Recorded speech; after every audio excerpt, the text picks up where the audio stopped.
Hi there. I look like I've got glittering dandruff. I've been card making. It isn't dandruff.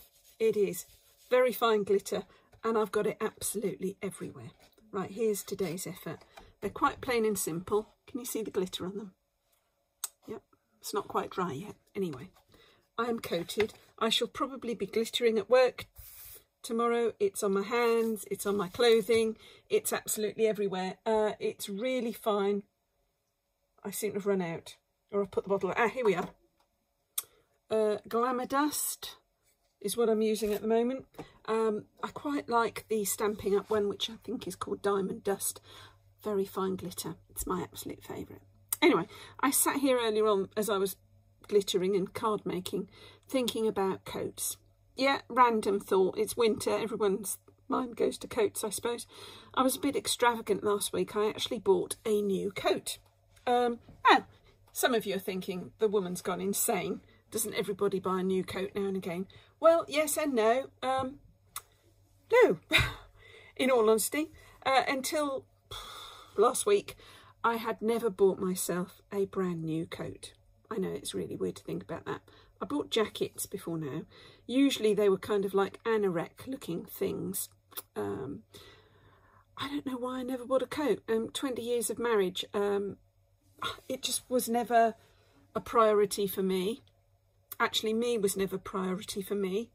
And as time has gone on, I've now come to the conclusion that actually I'm kind of worth it.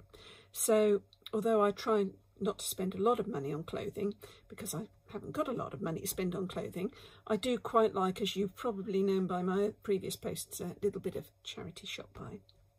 My first coat I bought after the big divorce, I actually bought on eBay. It was a full-length grey wool coat. It was only a Marks and Spencer's coat. It didn't cost a huge amount of money. It was eBay after all. Loved it. Absolutely loved. Loved that coat. Still in my cupboard. And then a few months after that, I happened to be going around the charity shops, actually with some of my family members. And I found a coat made by a company called Reese. Don't know if that's how you pronounce it. Very, very expensive make. And I bought a coat for, I think it was £29 in a charity shop. So, you know, it was a good coat when you're paying 30 quid for something in a charity shop. In fact, it's kind of too good. It's so heavy on my shoulders, it makes them ache. So I may possibly be getting rid of that one, probably on the eBay.